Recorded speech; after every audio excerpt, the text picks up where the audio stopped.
Hello बच्चों, आप सबका आपके अपने चैनल गोविंद मैथ लेक्चर्स में एक बार फिर से स्वागत है। तो प्रिय विद्यार्थियों, आज की इस क्लास में हम कक्षा 6 और 7 हिंदी विषय की वर्कबुक 2023-24 के कार्यपत्रक 61 और कार्यपत्रक 62 को सॉल्व करना सीखेंगे। बच्चों, कार्यपत्रक 1 से लेकर 60 तक सभी को मैंने बहुत अच्छे से सॉल्व करा दिया है। उनकी लिंक वीडियो के डिस्क्रिप्शन में दी हुई है, वहां जाकर आप उन सभी क्लासेस को आराम से देख सकते हैं।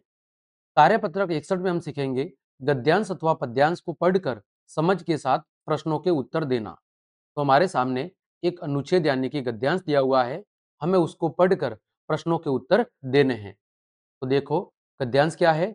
डॉक्टर राजेंद्र प्रसाद ने गांधी जी के असहयोग आंदोलन को सफल बनाने में महत्वपूर्ण भूमिका निभाई थी। इन्होंने डॉक्टर राजेंद्र प्रसाद ने, जो कि भारत के प्रथम राष्ट्रपति थे, उन्होंने देश के किसानों की समस्याओं को दूर करने के लिए अनेक प्रयास और आंदोलन किए। भूकंप पीड़ितों की सेवा तथा अत्यंत परिश्रम करने के कारण वे शीघ्र ही क्या हो गए, लोकप्रिय नेता बन गए। वकालत की शिक्षा प्राप्त करके थोड़े ही समय में उन्होंने इस क्षेत्र में अपना महत्वपूर्ण स्थान बना लिया था। वे गांधी जी के विचारों से, इनके विचारों का मतलब है गांधी जी के विचारों से इतने प्रभावित थे कि वकालत छोड़कर वो असहयोग आंदोलन में कूद पड़े।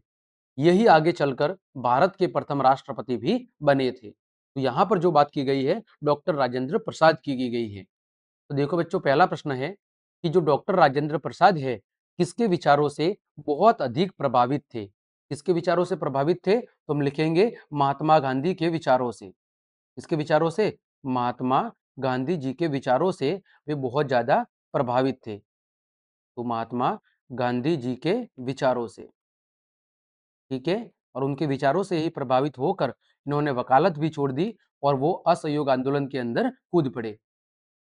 दूसरा प्रश्न है, डॉक्टर राजेंद्र प्रसाद किन कारणों से लोकप्रिय नेता बने। जो डॉक्टर राजेंद्र प्रसाद है, वो किस कारण से लोगों के नेता बने। तो पहला कारण था कि किसानों की समस्याओं को दूर करने, किसानों की मदद करने,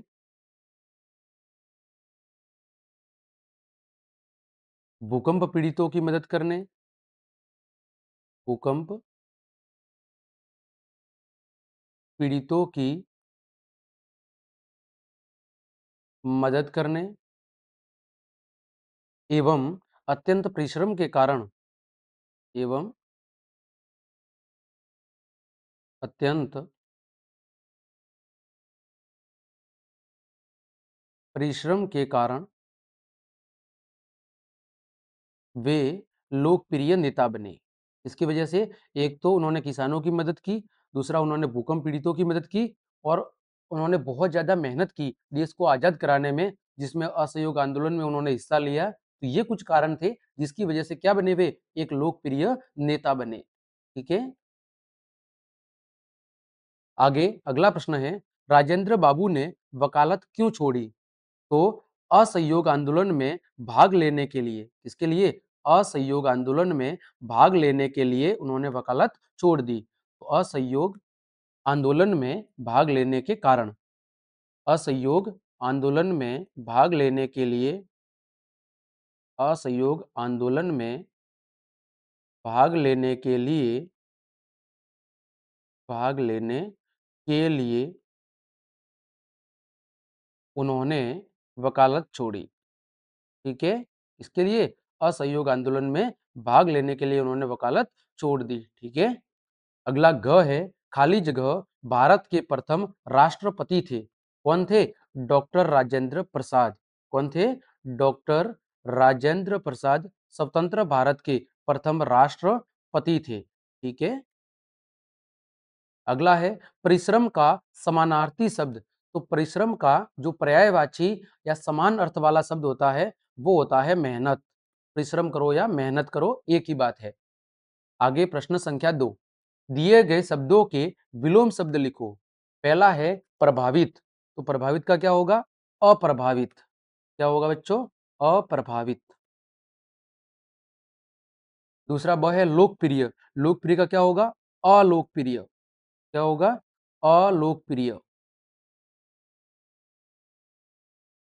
अगला संयोग। संयोग का क्या होगा, सहयोग का होगा असहयोग या विरोध। असहयोग भी हो सकता है और विरोध भी हो सकता है। ठीक है। सफल, सफल का क्या होगा? सफल का हो जाएगा असफल। ठीक है। आगे प्रश्न संख्या 3, वाक्य पूरे कीजिए। पहला है डॉक्टर राजेंद्र प्रसाद ने किसानों की समस्या को दूर किया। दूसरा, गांधी जी के साथ असहयोग आंदोलन में कूदे, उन्होंने भूकंप पीड़ितों की बहुत सहायता की। फिर आंदोलन को सफल बनाने में अपनी भूमिका निभाई। तो पहले खाली जगह में की, दूसरे के अंदर के, तीसरे में भी की और चौथे में को।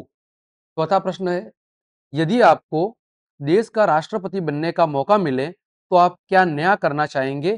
कोई 2 कार्य संक्षिप्त में लिखिए। तो पहला कार्य मैं कहूंगा शिक्षा व्यवस्था में नवाचार। ठीक है, क्या करना चाहूंगा? शिक्षा व्यवस्था में नवाचार। शिक्षा व्यवस्था में नवाचार। एक तो शिक्षा व्यवस्था को बहुत ही सुदृढ़ करना चाहूंगा और दूसरा मैं करना चाहूंगा आपकी चिकित्सा सुविधा में सुधार। ठीक है, किसमें सुविधा करना चाहूंगा? चिकित्सा सुविधा में सुधार। ये 2 काम मैं करना चाहूंगा मुख्य तौर से। चिकित्सा सुविधा में सुधार, एक तो शिक्षा व्यवस्था में सुधार या नवाचार और दूसरा आपकी चिकित्सा व्यवस्था के अंदर सुधार करना चाहूंगा।